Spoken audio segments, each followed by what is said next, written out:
Students, welcome to the employees classes. Myself Mohit Sharma. आज हम discuss करने वाले हैं फंक्शंस के टाइप्स के एक और इंपॉर्टेंट टाइप में, जिसका नाम है आपका एब्सोल्यूट फंक्शन या फिर मॉड्यूलस फंक्शन। तो चलिए देखते हैं क्या होता है ये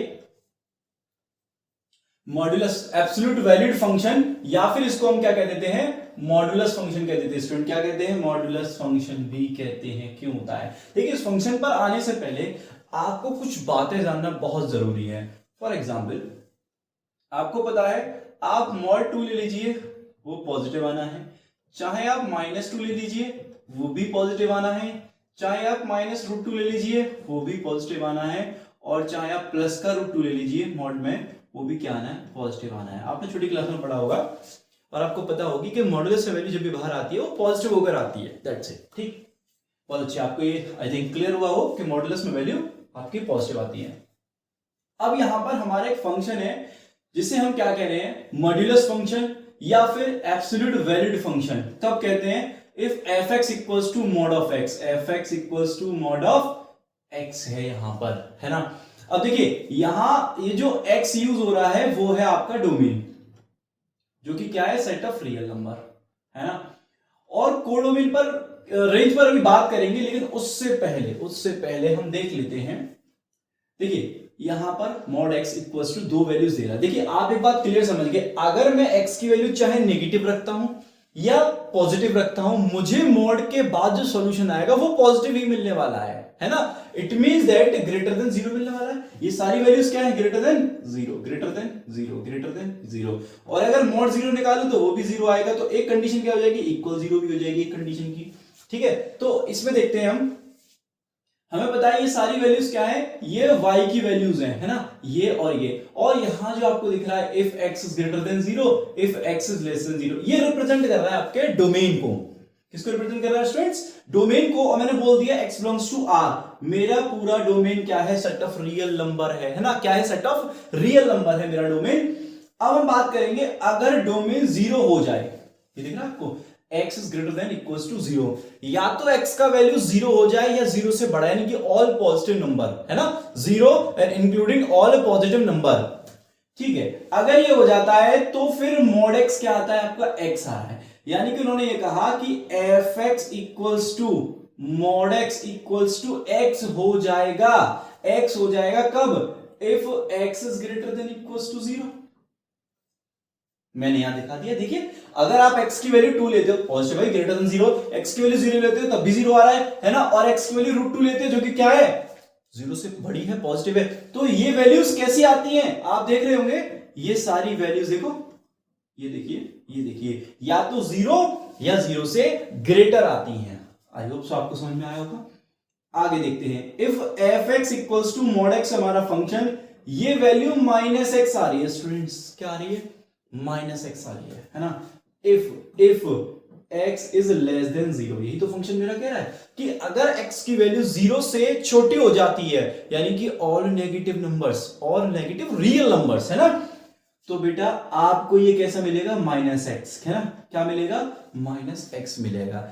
लेकिन मैं आपसे थोड़ी देर के लिए, अगर आप इसको देखो डायरेक्टली, तो आप लोग पता है क्या कहोगे, यहां पर ये जो x है ना, ये x आप कहोगे ये तो ग्रेटर देन 0 है, क्योंकि ये इसके आगे पॉजिटिव साइन है, तो आप इसे ग्रेटर देन 0 कह दोगे। लेकिन मैंने कहा -x क्या है, तो आप इसके बारे में पता क्या कहोगे, -x इज लेस देन 0, क्योंकि यहां पर तो माइनस लग रहा है, इस वजह से ये वैल्यू 0 से लेस होगी। लेकिन नहीं, ये बात बिल्कुल गलत है इस फंक्शन के लिए। मैं तो ये कहूंगा कि -x इज ग्रेटर देन 0। आप कहोगे ऐसे कैसे हो गया, 0 से लेस, यानी कि नेगेटिव वैल्यू तो 0 से छोटी होती है, लेस होती है उससे, ये 0 से बड़ी कैसे हो गई?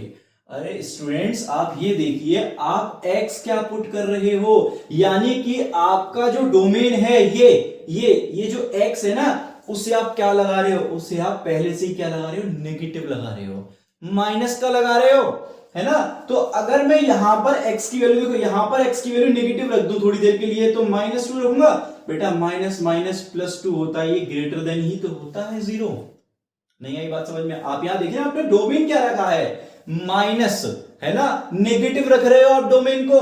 तो जब आप x की वैल्यू नेगेटिव रखोगे यहां पर, तो नेगेटिव नेगेटिव पॉजिटिव, यानी ग्रेटर देन 0। लेकिन हां, अगर ऐसा होता कि माइनस एक्स आप कह रहे हो लेस देन 0, तो वो तभी कह सकते हो less than 0 if x is also less than 0, no greater than 0, x is greater than 0। देखिए अगर आप x की वैल्यू पॉजिटिव लगा देते तो क्या हो जाएगी, नेगेटिव हो जाएगी। जैसे कि x की वैल्यू आपने लगा दी 2 और यहां ऑलरेडी माइनस है, तो ये क्या हो गया, लेस देन 0 हो गया स्टूडेंट्स। ठीक है, आई होप आपको समझ में आ रहा होगा कि ये वैल्यू भी क्या है, ग्रेटर देन 0, और ये वैल्यू भी क्या है, greater than 0, because of domain. आप देखिए आप क्या लगा रहे हो, अगर डोमेन 0 या 0 से बड़ा लगाते हो तो आपको पॉजिटिव x मिलेगा, यानी कि ग्रेटर देन 0 मिलेगी, और आप x की वैल्यू नेगेटिव लगाते हो, 0 से छोटी लगाते हो, तो आपको माइनस एक्स, यानी कि ये भी ग्रेटर देन 0 हो रहा है स्टूडेंट।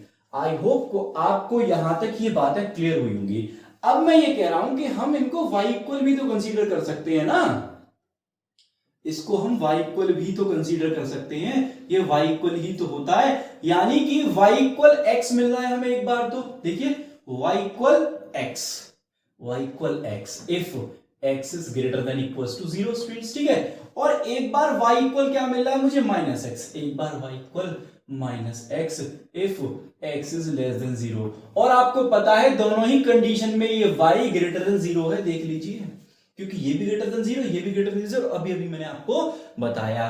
तो y क्या है हमारी, एक तरीके से रेंज है ना। हमने क्या देखा, या तो ये जो x की वैल्यू या तो 0 आएगी, इस कंडीशन में जब x का वैल्यू 0 या 0 से बड़ा है, तो फिर मेरा जो y का वैल्यू आएगा वो भी 0 या 0 से बड़ा आएगा, और इस कंडीशन में जब x का वैल्यू 0 से छोटा है, तो मेरा जो y है यानी कि माइनस एक्स है, वो भी क्या है, ग्रेटर देन 0 है।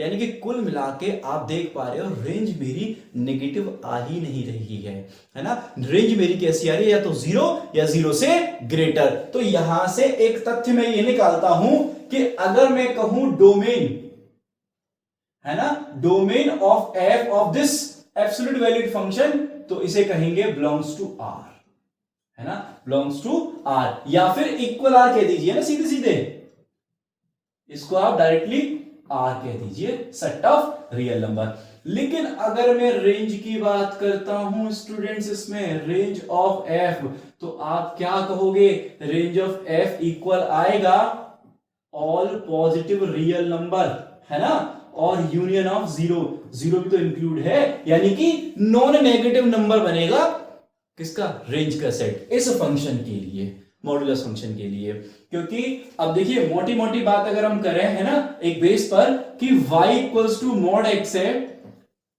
मैंने पहले ही कहा था x आप चाहे नेगेटिव ले लो, चाहे 0 ले लो, चाहे पॉजिटिव ले लो, ये वैल्यू तो पॉजिटिव ही निकलनी है। कैसी पॉजिटिव, मतलब जो मेरी रेंज है, जो y की वैल्यू, वो तो पॉजिटिव ही आनी है start to end. I hope कि आपको सिग्नम फंक्शन का ये क्लियर हुआ होगा कि ये किस तरीके से बिहेव करता है, या किस तरीके से हमारा जो रेंज है वो पॉजिटिव ही है, नॉन नेगेटिव रियल नंबर्स हैं हमारे ऑल। ठीक है, अब इसके ग्राफ पर आते हैं ना, ये इंपॉर्टेंट है ग्राफ आपका, और यहां ग्राफ ड्राइव कर लेते हैं। देखिए सपोज ये मेरा एक्स एक्सिस है ना, और सपोज ये मेरा वाई एक्सिस है, ठीक है ना। अब मेरे को क्या लेना है, मैंने सपोज यहां लिया 1, यहां ले लिया 2, यहां ले लिया 3, 4, 5, 6 and so on up to -1, -2, -3, -4 and -5, है ना, अप टू -infinity। अब देखिए स्टूडेंट, मैंने पहले ही बता दिया है, ये तो किसको रिप्रेजेंट कर रहा है, y एक्सिस को, ये x एक्सिस को रिप्रेजेंट करता है। ओके, लेकिन आपका जो डोमेन है इस एब्सोल्यूट वैल्यूड फंक्शन के लिए, मॉड्यूलस फंक्शन के लिए डोमेन क्या है, डोमेन है x बिलोंग्स टू R, यानी कि पूरी x एक्सिस मेरा क्या है, डोमेन है। ठीक है ना, पूरे x एक्सिस मेरा डोमेन है। लेकिन मैंने रेंज क्या कही है, आप गौर से देखिए, रेंज यानी कि y की वैल्यू क्या कह दी गई है, R पॉजिटिव और यूनियन ऑफ 0, यानी कि 0 और 0 के बाद के सारे पॉजिटिव रियल नंबर्स। तो वो कहां लाई करेंगे इस y एक्सिस पर, देखिए यहां और यहां से अप, है ना, ऊपर की तरफ सारे के सारे क्या होंगे, मेरे नॉन नेगेटिव रियल नंबर्स आ जाएंगे स्टूडेंट्स।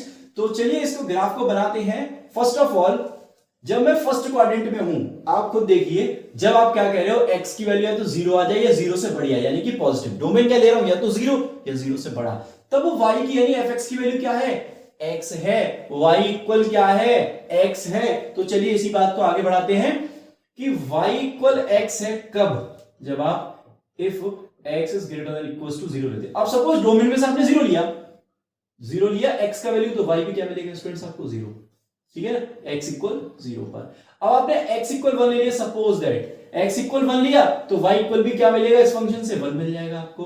तो मतलब ये पॉइंट वन, ये टू, ये थ्री, ये फोर अगर थोड़ी देर के लिए ले लूं मैं, 1 2 3 4, तो वन पर वन मिल रहा है, जीरो पर जीरो मिल गया मुझे, टू पर टू मिल जाएगा, पॉजिटिव के लिए टू पर टू मिल गया, थ्री पर थ्री मिल जाएगा स्टूडेंट्स मुझे, और फोर पर फोर मिल जाएगा।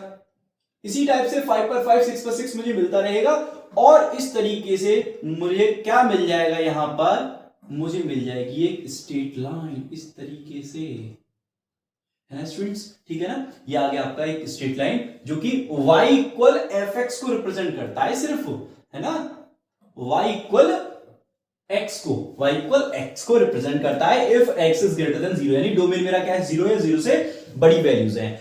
अब अगर मैं दूसरी बात पर आऊं, और वो क्या है कि आप जब x का वैल्यू जीरो से छोटा, यानी कि ऑल नेगेटिव वैल्यूज लेते हो डोमेन में, तो आपको क्या मिलता है, y equals to minus X मिलता है स्टूडेंट्स, ठीक है ना। देखिए, सॉरी, यहां देख लेते हैं कि अगर आप इस तरफ देखते हैं, y इक्वल माइनस एक्स लेते हो कब, इफ x की वैल्यू जीरो से लेस। तो चलिए देख लेते हैं, अगर आपने x की वैल्यू क्या ले ली, माइनस वन ले ली यहां से, है ना, तो देखिए माइनस ऑलरेडी है, माइनस वन आपका क्या हो जाएगा बेटा, प्लस वन, यानी y की वैल्यू प्लस वन।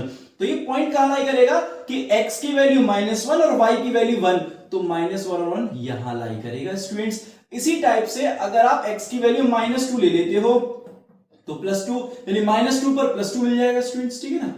फिर ऐसे ही थ्री पर प्लस थ्री मिल जाएगा, और इसी टाइप से आपकी ये लाइन आगे बढ़ा दी जाएगी इस टाइप से,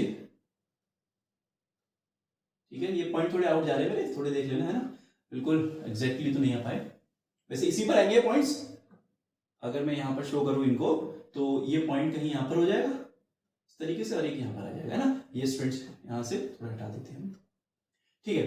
तो एक चीज बता दूं साथ के साथ, ये एंगल 45 डिग्री का बनेगा, है ना, और ये एंगल आपका 135 डिग्री का बनेगा, क्योंकि ये लाइन क्या है आपकी, y इक्वल्स टू एक्स है, देखिए ना, y इक्वल्स टू एक्स है, और ये लाइन क्या है आपकी, y equals to minus X है स्टूडेंट्स, ठीक है ना। ये y इक्वल्स टू एक्स और ये y equals to minus X. और अगर आप यहां से देखो, y इक्वल mx से इसे कंपेयर कराओ, है ना, इसको कंपेयर अगर हम कराएं y इक्वल x को, तो हमारा जो स्लोप है वो वन आ गया, और टेन थीटा इक्वल्स टू क्या होता है students, m equal tan theta होता है ना, तो वन वैल्यू है, तो मैं कह दूं यहां से implies tan theta equals to one और थीटा इक्वल्स टू 45, ठीक है ना। तो ये कितना आ गया, 45। इसी टाइप से स्लोप होगा माइनस वन, और टेन थीटा में माइनस वन कितनी वैल्यू होती है, 135 पर, तो ये वाला थीटा आ गया आपका 135। तो इस तरीके से ये फर्स्ट लाइन है वो 45 एंगल क्रिएट करेगी x की पॉजिटिव डायरेक्शन से एंटी क्लॉकवाइज, एंड सेकंड जो आपको दिख रहा है वो 135 एंगल क्रिएट करेगी x के पॉजिटिव डायरेक्शन से, और वो भी एंटी क्लॉकवाइज ही होगा आपका। इस तरीके से एरो देख लीजिए इनके, इस तरीके से, ठीक है स्टूडेंट्स। तो ये है आपका मॉड्यूलस या एब्सोल्यूट वैल्यूड फंक्शन का ग्राफ, और यहां पर ये आपका है फंक्शन इस तरीके से ड्राइव है कि F X equals to mod X, और यहां पर एक्स की वैल्यू अगर जीरो या जीरो से बड़ी है तो भी पॉजिटिव, और जीरो से छोटी है तो भी पॉजिटिव आएगा। आई होप सो स्टूडेंट्स आपको क्लियर हुआ होगा कि मॉड्यूलस या एब्सोल्यूट वैल्यूड फंक्शन क्या होता है, ठीक है। आगे और ऐसे ही लेक्चर हम आपके लिए लाते रहेंगे, तब तक के लिए thank you watching my video.